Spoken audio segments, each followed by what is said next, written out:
Bonjour à tous, il est 13 heures. Nous allons débuter ce webinaire qui vous est consacré et qui s'intitule Être représentant à TE44, comprendre son rôle et agir. Il s'agit aujourd'hui de la quatrième session. Évidemment, vous avez vu, donc avant de commencer, le temps que chacun se connecte, on va éteindre vos micros, vos caméras, mais je sais que vous l'avez quasiment tous fait. Merci à vous. Ce webinaire est enregistré. M'appelle Isabelle Doat, je suis en charge des relations institutionnelles et pour m'accompagner et surtout pour animer en fait ce webinaire, vous aurez en particulier Raymond Charbonnier, présidente de TE44, et puis Christelle Lumski, directrice générale des services de TE44, et puis m'accompagne aussi Élodie Lebras qui est en charge des élus, et Augustin Bretéché qui est également à la direction juridique et gouvernance. Pour débuter cette première partie en fait de ce webinaire, eh bien, nous allons diffuser une petite vidéo de présentation de TE44. Certains d'entre vous la connaissent, mais pas tout le monde. Et c'est peut-être le moment de la diffuser. Territoire d'énergie Loire-Atlantique est depuis 1938 votre acteur de confiance dans le domaine de l'énergie. Nous regroupons une somme de savoir-faire pour vous accompagner durablement.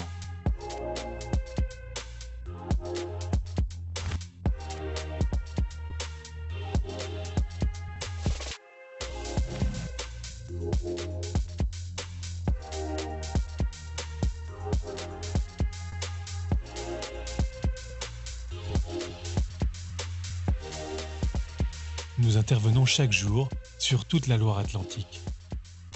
Notre cœur de métier, le réseau de distribution électrique.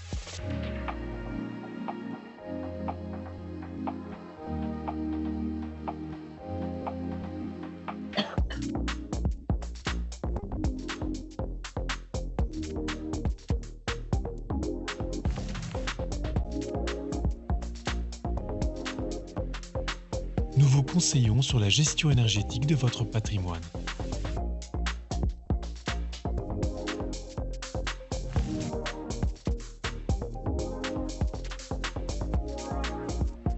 Notre ambition, réussir ensemble la transition énergétique de nos territoires.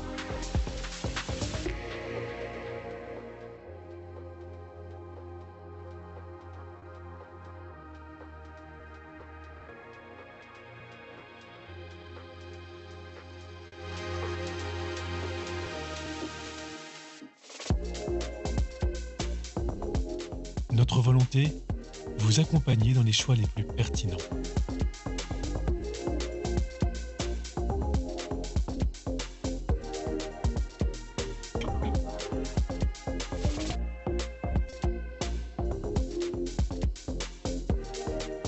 Ensemble, rassemblons nos énergies au service des habitants de la Loire-Atlantique.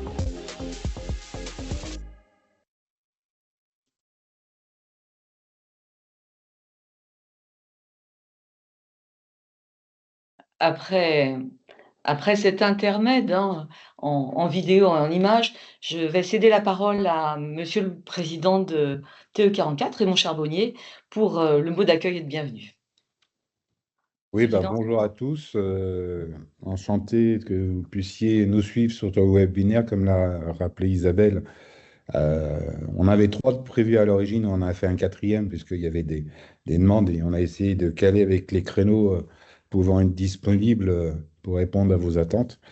Donc, comme vous l'avez vu dans le webinaire, le syndicat est un vieux syndicat euh, issu de regroupement des syndicats des écarts en 1938.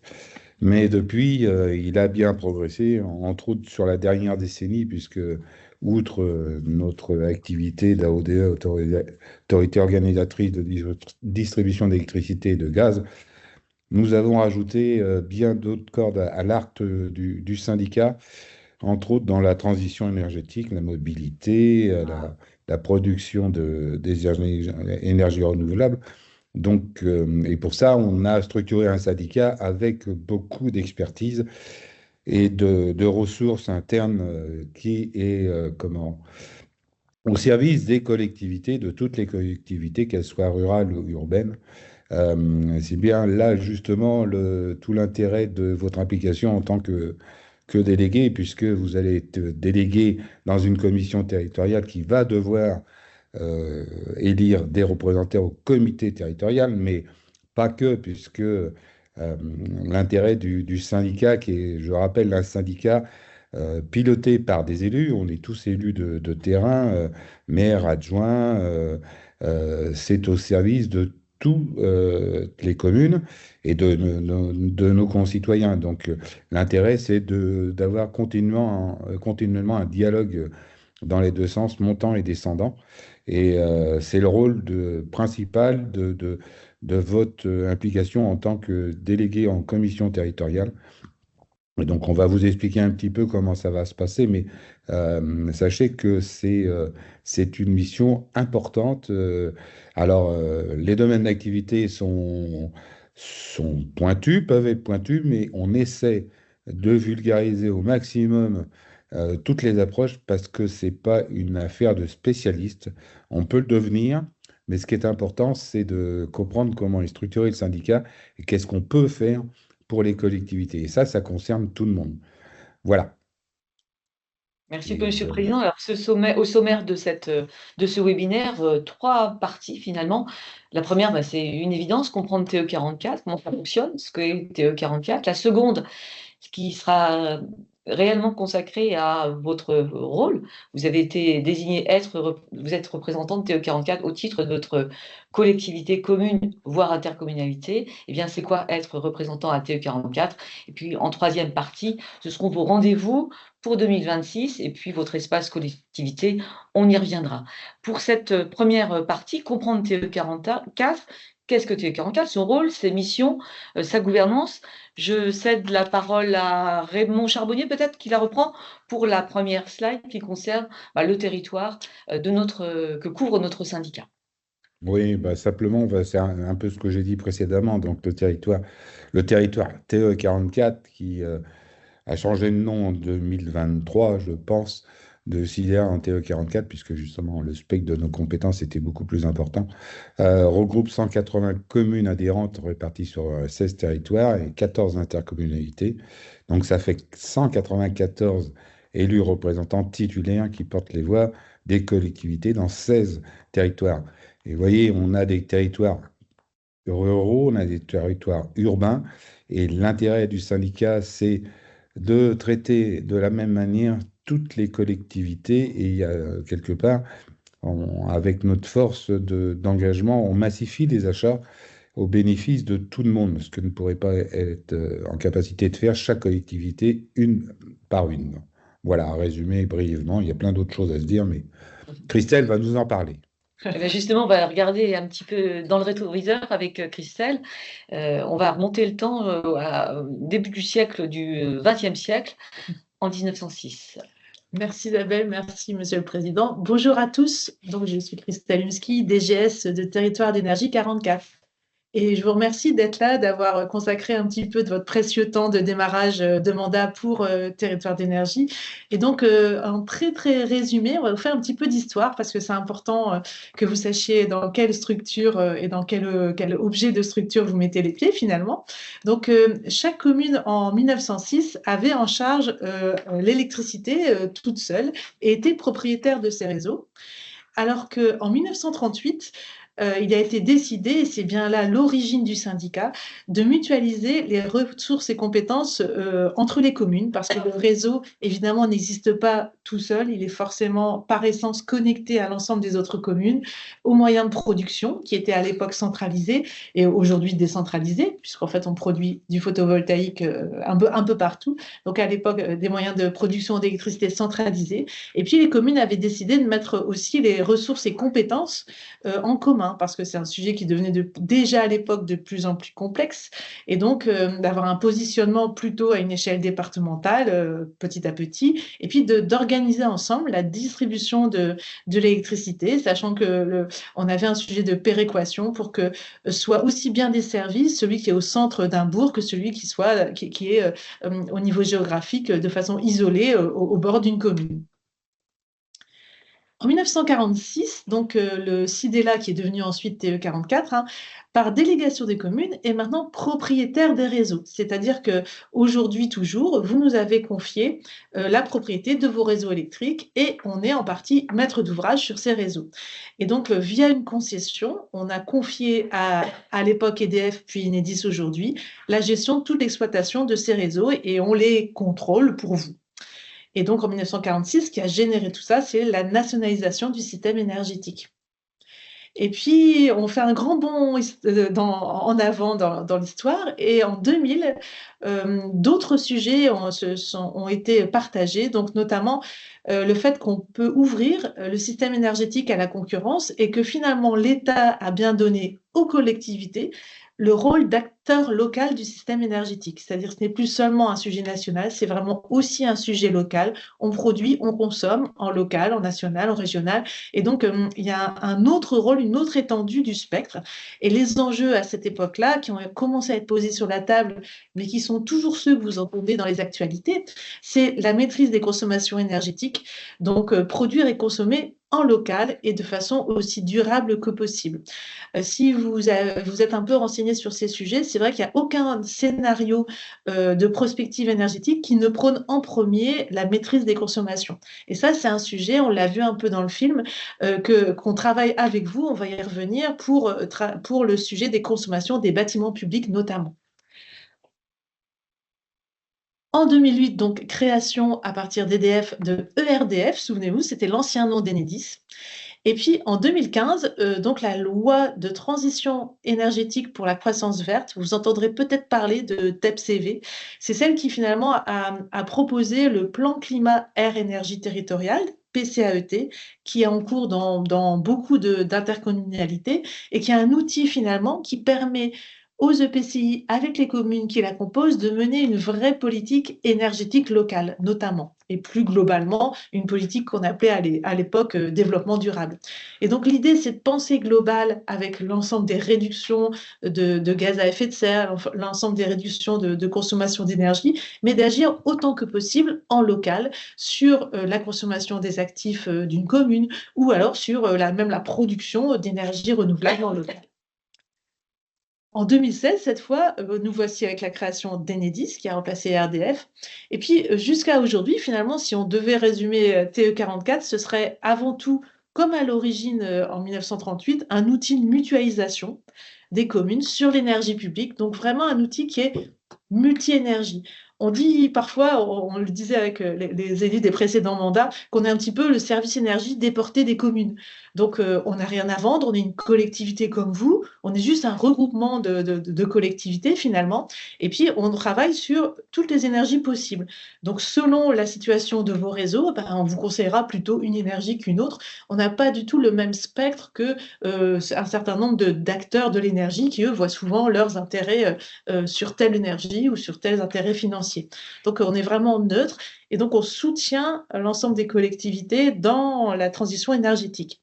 L'objectif, c'est, on l'a vu, d'économiser l'énergie, de sortir des énergies fossiles, bien sûr, pour diminuer les émissions de CO2, de produire local durable et finalement aussi d'organiser ensemble le développement des réseaux au service des nouveaux usages. Donc, vous entendez parler évidemment depuis plusieurs années du sujet des bornes électriques, vous entendez parler des pompes à chaleur, etc., du plan d'électrification qu'a porté Monsieur le Premier ministre tout récemment sur les ondes. Donc, en fait, on a un vrai sujet de transformation et on y est depuis quelques années déjà et pour quelques années encore sûrement.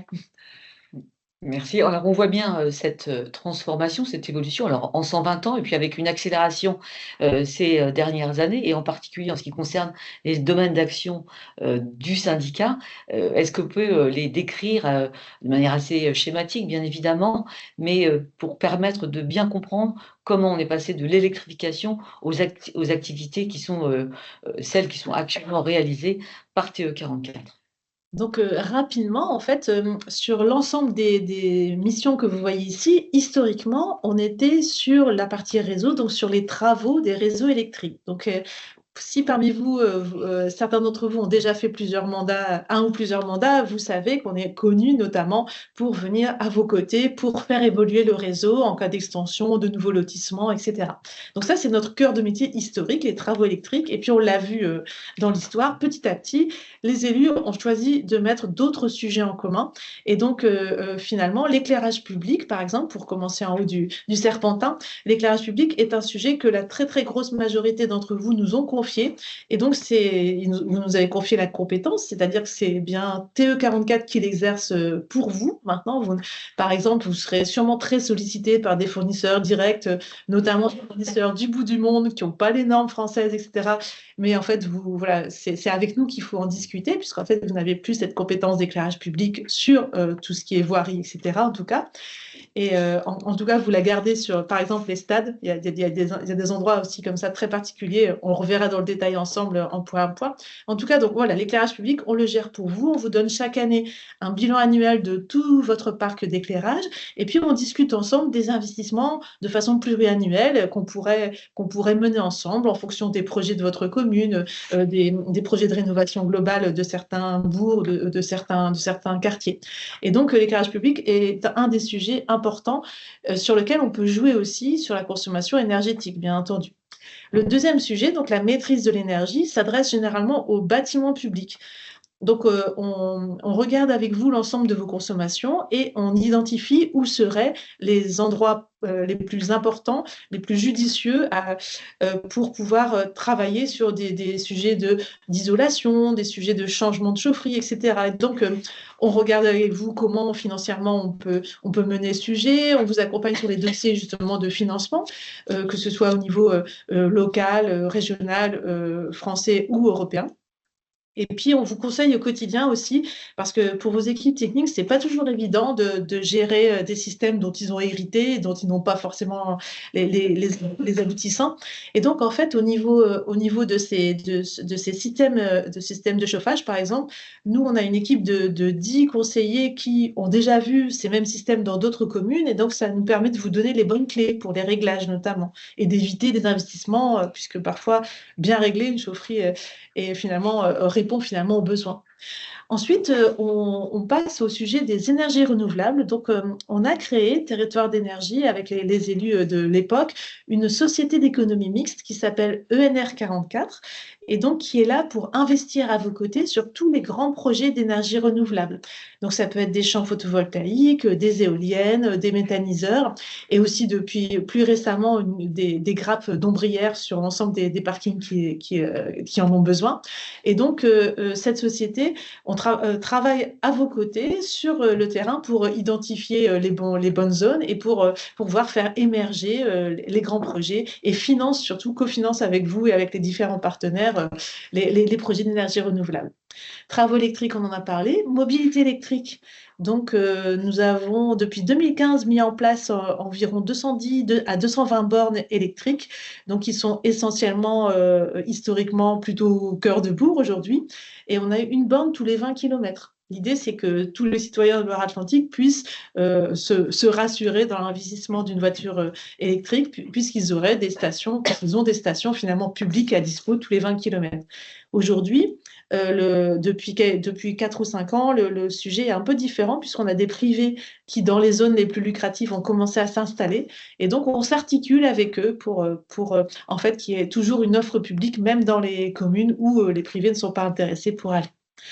Ensuite, le sujet des infrastructures télécom. Donc, nous ne nous occupons pas du déploiement de la fibre, mais nous nous occupons des fourreaux dans lesquels la fibre passe et des chambres. Donc, les élus de l'époque, en fait, ont estimé que tant qu'à ouvrir une tranchée pour enfouir les réseaux électriques, par exemple, ou pour s'occuper des réseaux d'éclairage public, on pouvait aussi s'occuper des infrastructures télécom. Ça permettait de mutualiser ces tranchées. Et donc, c'est à ce titre qu'on s'occupe de ce sujet-là. Et notamment, on est à vos côtés dans ce sujet assez complexe. Je ne sais pas si parmi vous, il y en a qui le connaissent, mais un sujet avec beaucoup d'acteurs, beaucoup de responsabilités différentes, où finalement, quand un citoyen nous demande pourquoi il n'a pas de connexion, ce n'est pas si facile à répondre au premier abord, donc en tant que collectivité. Donc, les réseaux de distribution d'électricité et de gaz, c'est vraiment notre cœur de métier, évidemment. Et donc, c'est à ce titre qu'on contrôle pour vous nos concessionnaires. Et puis, on a tout un sujet de raccordement des particuliers au réseau électrique. Et enfin, un fond de plan qu'on entretient à 5 cm de précision et qui peut vous être utile pour tous les projets d'urbanisme de votre collectivité. Donc, il faut le savoir, on a mis en place ce plan avec Atlantico, qui est le syndicat de l'eau. Et donc, on maintient ce plan et on le met à disposition, notamment des intercommunalités dans leur service système d'information géographique. Donc, par votre interco, vous pouvez très bien récupérer ces plans pour envisager vos projets d'urbanisme. Merci. Et finalement, pour soutenir ou pour porter ces différentes actions, ADN, TE44, pardon, porte des valeurs, des principes qui sont en quelque sorte son ADN, et on va peut-être ici les rappeler, Christelle. Voilà, donc le projet de mandat du mandat 2020-2026 a prôné 4 grands piliers qui sont la confiance, parce que avant tout, on le dit et on le redit, on est bien une extension entre guillemets des collectivités et on n'a rien à gagner. Donc on est à vos côtés et notre intérêt, c'est que ça fonctionne le mieux possible dans votre commune et que vous ayez le moins de frais possible au niveau de fonctionnement de l'énergie. Ensuite, l'équité. Donc, on l'a dit tout à l'heure aussi, on travaille autant pour les grosses communes que pour les petites communes, pour les intercos, que pour les communes qui sont littorales, les communes qui sont plus dans les terres, etc. On essaye d'être aussi équitable que possible dans tous nos services. La sobriété, eh bien, on l'a vu tout à l'heure aussi, c'est vraiment le fer de lance finalement du sujet énergétique. On doit économiser l'énergie, pas seulement pour les rejets en CO2, mais aussi pour les finances des communes, évidemment. Donc, on travaille beaucoup sur ce sujet-là à vos côtés. Et puis, la stratégie, parce que c'est un sujet, vous l'entendez aux actualités, qui évolue énormément. Ça évolue techniquement, ça évolue au niveau législation. Donc, on suit ces sujets parce qu'un projet qui pouvait être intéressant hier, il ne l'est plus aujourd'hui pour plein de changements qui ont lieu au fur et à mesure et qui sont assez complexes à suivre. Donc ça, on le suit et on le décrypte pour vous. Dans les valeurs, évidemment, c'est d'abord la solidarité. Un syndicat, c'est un organe de mutualisation. Et puis la proximité, parce que c'est avec vous, par votre rôle de représentant, et avec vous, par vos projets, qu'on fait évoluer le syndicat et les offres qu'on propose finalement. Et donc, ce qui est important dans nos principes aussi, vous qui nous rejoignez, c'est qu'on a toujours un accompagnement neutre et désintéressé et que notre fer de lance, c'est de mutualiser. Donc, parfois aussi, on fait des opérations mutualisées. On vous dit, voilà, un petit peu comme des appels à projets. Donc, vous en tant que représentant, vous le saurez en priorité. Et donc, récemment, on avait fait un appel à projet pour isoler les combles. Donc, on s'occupe de tout ce qui est marché, recrutement des prestataires qui vont bien. Et puis, on identifie, vous nous dites, moi, ce bâtiment, ça pourrait être intéressant, etc. On l'analyse avec vous et puis vous faites partie de l'opération mutualisée, par exemple, d'isolation des combles. Merci. Et dernière slide qui est dans la suite logique, on mène des actions, le syndicat mène des actions avec ses élus et pour ses élus, on l'a bien compris, et ému par des principes et des valeurs. Mais finalement, comment arrive-t-on au sein de TE44? Alors, il y a déjà une bribe de réponse vu les dernières semaines qui se sont déroulées, mais ce cheminement-là, comment peut-on l'expliciter, Christelle, s'il vous plaît? Donc voilà, vous aujourd'hui qui êtes présent aujourd'hui, vous êtes représentant, donc soit désigné par votre commune, soit désigné par l'interco. Et quelle que soit votre issue, commune ou interco, vous allez faire partie d'un collège électoral au sein duquel vont être élus 1 ou 2 délégués. Donc, 1 ou 2 délégués, c'est selon la population de l'EPCI. Donc, si l'interco dépasse 40 000 habitants, ce sera 2 délégués. Donc, ça veut dire que à partir de la semaine prochaine, du 18 mai jusqu'au 3 juin, il va y avoir des collèges électoraux chaque soir sur le territoire de Loire-Atlantique et vous serez convoqués. Les premières convocations sont déjà parties par nos équipes. Et donc, vous serez convoqués à ce collège pour aller élire le ou les 2 délégués qui vont contribuer à piloter TE44. Donc, en tout, il y aura donc 26 délégués élus par ces collèges électoraux. Et ces 26 délégués vont constituer le comité syndical. Donc, c'est vraiment un peu l'équivalent du conseil municipal à l'échelle d'une commune, sinon c'est au niveau du syndicat. Donc, c'est le comité qui va décider, orienter, porter la vision, le tout dans l'intérêt des adhérents qu'ils représentent, bien sûr. Et puis, au mois de juin, donc parce que c'est au mois de juin que va se passer cet exercice, ce comité va avoir la charge d'élire parmi eux, parmi les 26 délégués, le président et les 7 vice-présidents qui vont constituer le bureau. Et donc, ce bureau, c'est l'organe, un peu là aussi, comme dans une commune, c'est l'organe qui se réunit un peu plus fréquemment et qui pilote de façon plus suivie, on va dire, l'ensemble des sujets du syndicat.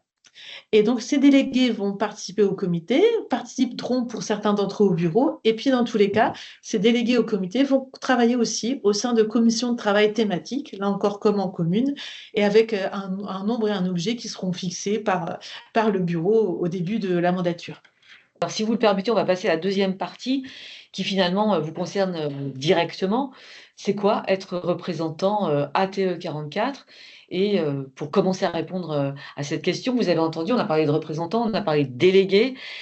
Finalement, c'est quoi être représentant et c'est quoi être délégué, Christelle? C'est quoi la différence? Alors finalement, le représentant que vous êtes aujourd'hui donc a été désigné par la commune ou le PCI, et puis vous allez participer, on l'a vu, au premier collège électoral. On verra le planning tout à l'heure, hein. Et dans ce collège, vous allez élire 1 ou 2 délégués. Mais vous, si vous n'êtes pas délégué, vous, en tant que représentant, vous restez un lien avec votre commune ou votre PCI, et donc vous allez être informé en priorité de toutes les réunions et les rencontres qui seront organisées dans votre collectivité.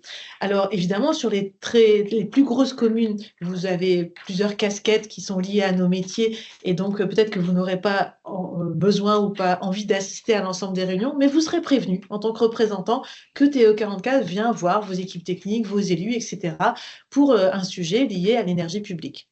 Pour certains d'entre vous aussi, vous avez été nommé en même temps que représentant TE44, et on vous l'avait conseillé, hein, vous avez aussi été nommé représentant aléa climatique, référent aléa climatique auprès d'Enedis. Et donc, le sujet étant de gérer le rétablissement des connexions et du courant pour les citoyens après les tempêtes, etc. Donc là, il y a toute une procédure qui vous sera exposée prochainement avec Enedis sur votre rôle de référent aléa climatique. Alors, le délégué, c'est bien un rôle qui sera, vous l'avez compris, donné à l'issue des collèges électoraux dans chaque territoire. Et donc, parmi vous, parmi les représentants, on aura un délégué dans le collège électoral qui sera finalement membre du comité syndical de TE44. Alors, ce délégué, il s'engagera dans 1 ou 2 commissions thématiques, voire dans des commissions réglementaires, hein, parce qu'on a les mêmes qu'en commune ou en Comcom, le CST, les commissions d'appel d'offres, etc. Donc, le délégué siégera au comité syndical, hein, comme on le voyait sur le serpentin tout à l'heure, et puis le délégué prendra part aux orientations et décisions du syndicat par son vote.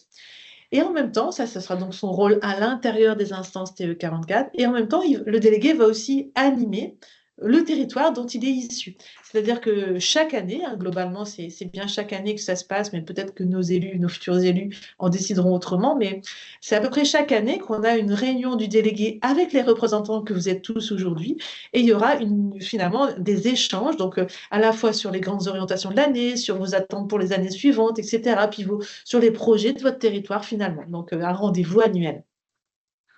Alors finalement, les rôles du représentant, quels sont-ils et comment, ça a été dressé en filigrane, mais comment est-ce qu'on peut les réexpliquer de manière assez simple, mais séquencée? Alors le premier rôle, vous l'avez compris, tout d'abord, votre rôle institutionnel, c'est de voter pour 1 ou 2 délégués de votre territoire. Et vous-même, du coup, en tant que représentant, que ce soit de commune ou d'interco, vous pouvez être candidat à cette fonction de délégué. Donc, on a mis un petit clin d'œil ici pour dire que les délégués peuvent aussi être des femmes. Donc là, c'était une interview de la seule femme du dernier mandat, du comité du dernier mandat, qui était Laurence Guillemine, maire des Touches. Et donc, je la cite, « L'énergie n'est pas un sujet genré. Les sujets peuvent paraître techniques, mais ils sont accessibles à toutes et tous. Aux femmes, je dis, n'ayez pas peur, faites tomber les freins. » Donc, c'est un petit clin d'œil pour dire que oui, on n'est pas obligé d'avoir été électricien toute sa carrière ou d'avoir été dans la technique forcément pour venir au comité syndical. Nous, ce qui nous intéresse, c'est votre œil d'élu. Et puis voilà, l'œil d'élu n'est pas genré, justement. Merci. Et du coup, autre rôle, hein, c'est celui de relais. Voilà, le rôle de relais, on en a parlé tout à l'heure. Vous allez être, vous, en tant que représentant, l'interlocuteur privilégié de votre commune pour TE44 et puis vous allez être en lien avec le délégué, vous allez faire remonter les besoins, les attentes et puis expliquer aussi à vos collègues élus dans la collectivité, les orientations, les propositions de TE44 et les opportunités probables que vous aurez, de notre part. Et donc, vous serez, comme j'ai dit tout à l'heure, conviés aux réunions TE44 organisées sur la commune. Et finalement, le troisième rôle, il est le pendant de ce rôle de relais, Christelle. Voilà, c'est aussi un rôle d'ancrage territorial. Donc, vous serez avertis quand il y aura notamment des inaugurations liées à l'énergie sur les communes voisines. Vous serez invités aux commissions territoriales par le futur délégué. Et puis, vous serez vraiment le référent identifié de TE44 au sein de l'équipe municipale, puisque vous aurez en avance de phase toutes les informations qui sont liées à l'énergie publique. Alors, quelle est la mobilisation des élus dans les instances de TE44? On est sur du schématique, mais on est sur du vrai aussi. C'est vrai. Donc, côté instance, on l'a vu, pour les représentants que vous êtes aujourd'hui, il y aura une rencontre annuelle sur votre territoire, co-animée avec vos délégués.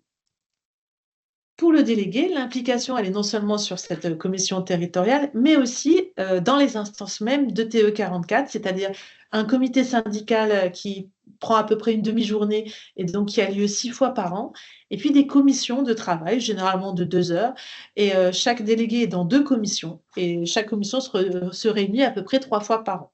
Donc en moyenne, une implication de 2 à 3 heures par mois pour les délégués. Et puis, si vous êtes parmi ces délégués élus président et vice-président, là, l'implication est encore un petit peu plus accrue, puisque au-delà des comités et commissions, vous avez un bureau hebdomadaire de 1 heure, qui permet à l'ensemble des élus, qui couvrent l'ensemble du 44, hein, l'ensemble du territoire, de mieux se connaître, de valider et de partager tous les enjeux énergie, de travailler sur la représentation de TE44 à l'extérieur, parce qu'on a beaucoup, beaucoup de partenaires, hein, comme une commune finalement, mais sur un angle plus énergie, on va dire. Et donc, voilà, une implication de bureau hebdomadaire 1 heure, voire tous les mois, une demi-journée de bureau hebdomadaire. Donc, c'est vraiment une implication plus accrue. Et c'est vrai qu'au mandat précédent, on a eu la chance d'avoir une réelle implication et une assiduité à toute épreuve à chacun de ces bureaux. Avec le rôle du président qui est de diriger, d'animer, de coordonner. Voilà, en plus de tous ces rôles, donc le président qui au départ est un représentant, puis un délégué. Le président, lui, il a vraiment un sujet de représentation, bien sûr, dans beaucoup de structures et de coordination de toutes ces instances et de toutes ces directions stratégiques. Eh bien, nous allons mettre le cap sur la fin de l'année 2026 et puis à partir de maintenant quand même, on n'est pas encore à la fin du premier semestre et puis on fera également un petit focus sur votre espace collectivité TE44 Pro en vous expliquant tout ce dont il s'agit. Les étapes jusqu'à la fin de l'année, les voilà, elles sont sous vos yeux. Voilà. Christelle. Donc, aujourd'hui, on vous accueille, donc c'est la 4e session du webinaire et puis du 18 mai au 3 juin, donc on a ces fameux collèges électoraux. On va voir le planning juste après, sachant que les convocations sont déjà parties. Et là, je réitère la demande d'Isabelle, n'hésitez pas à mettre votre mail dans la conversation parce que parfois, on a un petit peu de mal à récupérer les mails auprès de chaque commune. Donc, Monsieur Hibert, par exemple, n'hésitez pas à mettre votre mail parce qu'on ne l'a pas et sinon, on ne pourra pas après vous envoyer toutes les informations. Donc, pour les représentants, donc le collège électoral, et pour les délégués qui seront élus au sein de ces collèges, il y aura 2 grandes dates à retenir, le 11 juin et le 25 juin, puisque là, ce seront 2 sessions d'élection et d'installation du comité. Donc, élection du bureau pour le premier comité, et puis au niveau du deuxième comité syndical, il y aura toute la répartition entre les commissions réglementaires et les commissions métiers TE44. Et puis, on se retrouvera tous, si vous voulez bien, à la fin de l'année, donc entre octobre et novembre 2026, où là, on va aller avec vous sur votre territoire, donc dans une de vos communes, et on va se réunir tous les représentants avec le délégué ou les délégués. Et là, autour d'un projet concret, on va discuter de ce que ça veut dire l'énergie publique. Parce qu'on se met à votre place qui venait de divers horizons. Voilà, encore une fois, tout le monde n'est pas spécialiste du sujet, mais on voulait vous donner quelques éléments de départ sur ce qu'est l'énergie concrètement chez vous dans votre commune. C'est pour ça qu'on l'a appelé finalement les clés de l'énergie, pour vous donner quelques indices de départ et puis aussi pour créer le lien entre vous tous dans chaque territoire. Alors voilà, oui, le planning finalement des collèges électoraux, si vous n'avez pas encore reçu votre convocation. Donc là, on l'a mis sous forme de carte. Et la slide d'après, on a par ordre alphabétique des territoires EPCI, les lieux, les dates. Donc c'est toujours à 18 h. Donc voilà. Et donc on commence la semaine prochaine et on finira le 3 juin.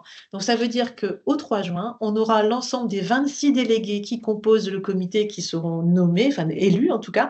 Et ensuite, à partir du 11 juin, parmi ces 26 seront élus les vice-présidents et présidents qui vont constituer le bureau, hein, vous l'avez compris. Petite précision sur le mode électoral. Oui, il y a deux petites précisions. Vous savez que les statuts sont toujours truffés de petits sujets. Donc, ça, vous le savez déjà, je pense, un élu ne peut pas être à la fois représentant de sa commune et de son EPCI, tout simplement parce que sinon, arrivé au collège, il aurait 2 voix et ça, c'est pas possible. C'est vraiment une personne, une voix. Et donc, de toutes les désignations qu'on a déjà reçues, hein, de toute façon, la méprise n'a pas été faite. Donc, tout va bien de ce côté. Et une petite précision aussi, si on rentre un peu plus dans le détail, le représentant suppléant qui remplace le titulaire le jour du collège ne peut pas être élu délégué. C'est-à-dire qu'il se peut que le jour du collège, vous ne soyez pas dispo en tant que titulaire, donc votre suppléant peut vous remplacer.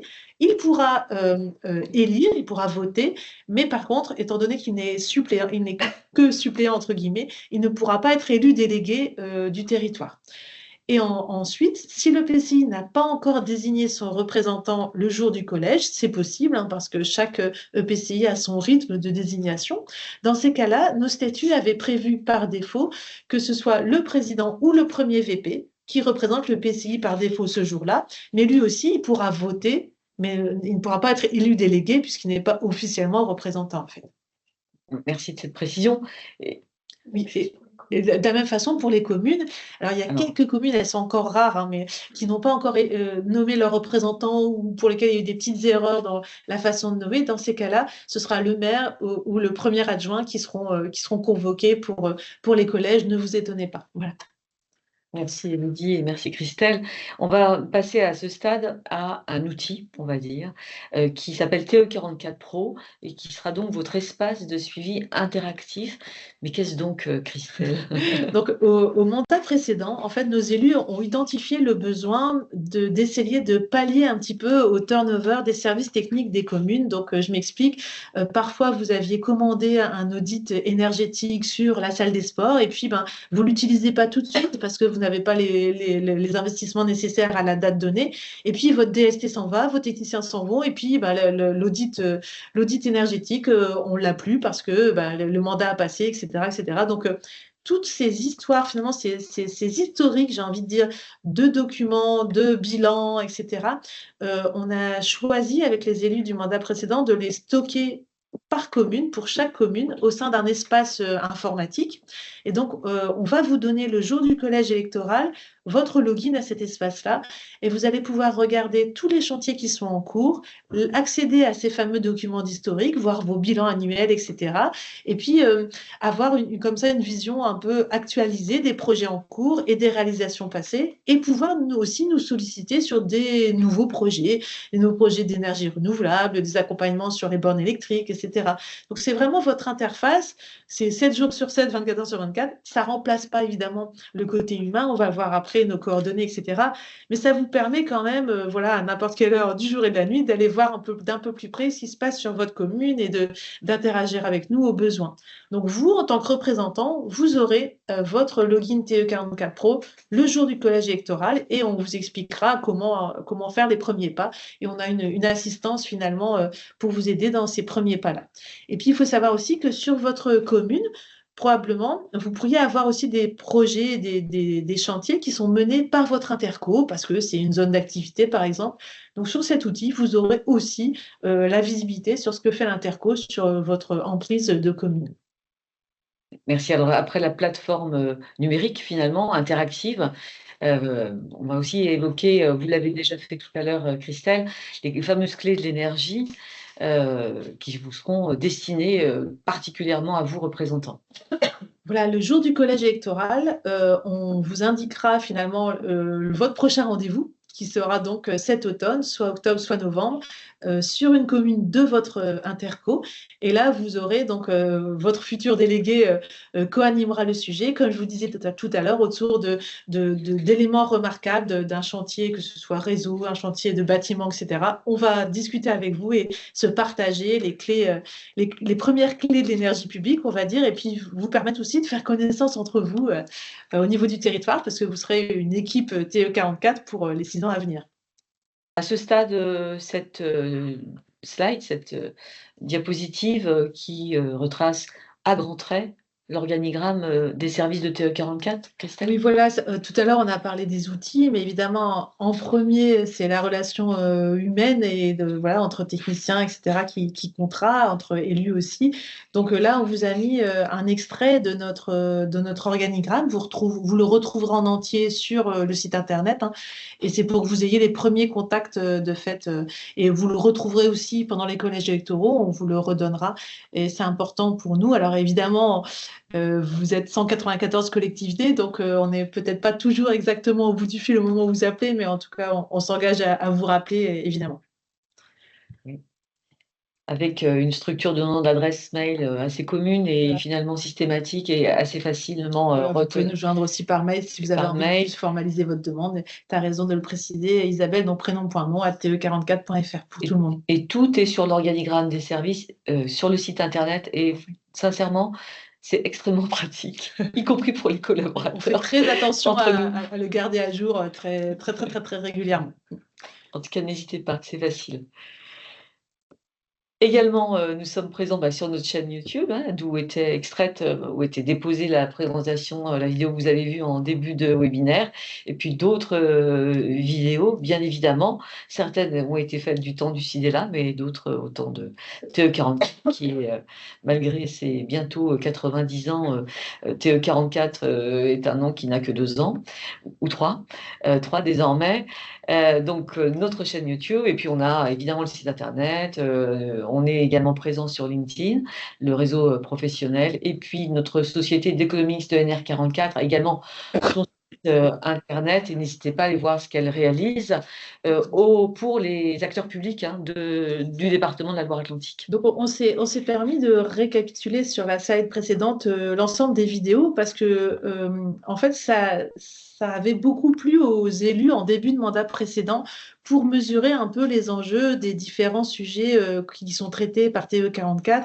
Je pense notamment à l'éclairage public, la mobilité durable. Donc ce ne sont pas des webinaires, encore une fois, où il faut une technicité pour les aborder, mais au contraire, ce sont des webinaires qui décryptent un petit peu les enjeux de chaque thème.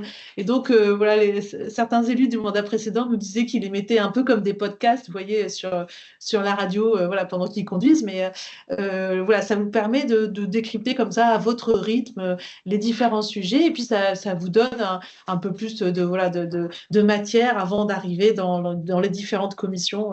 Et donc, n'hésitez pas, encore une fois, à en prendre connaissance si vous avez quelques minutes. Je vous remercie de votre participation. Comme vous avez vu, alors on a vraiment survolé les enjeux, mais c'est des enjeux très importants quand même. Et chacun à son poste, on peut contribuer à ce changement sociétal qui va à un moment donné, qui a déjà commencé, mais plus ou moins fortement. Et on a des enjeux parce que en s'organisant, on peut atténuer, espérons-le, la crise énergétique. On peut amener des choses nouvelles. Les nouveaux élus conseillers territoriaux et qui siégeront au comité syndical apporteront aussi un souffle nouveau à ceux qui étaient déjà en place, puisqu'il y a un renouvellement important aussi du comité. Donc, et puis en tout cas, merci de vous y être engagé sur ces sujets qui sont passionnants. On a encore plein de choses à écrire. N'hésitez pas à solliciter vos collègues pour s'investir. Et puis, si vous voulez être élu délégué, je vous conseille que quand même en amont de la commission territoriale, de solliciter les représentants autour de vous des communes pour être sûr de pouvoir remporter le maximum de voix. Ça, c'est des choses qui se discutent en amont. Et une chose importante aussi que le syndicat a une vertu, c'est que il ne fait pas de prosélytisme politique. On a des élus de tout bord et on travaille de façon très transpartisane. Et ça, je tenais à rappeler parce que on a une certaine efficacité parce qu'on fonctionne comme ça. Voilà. Je pense que c'est important de le dire. Merci de votre participation et à Merci. bientôt. Merci à tous. Bonne journée.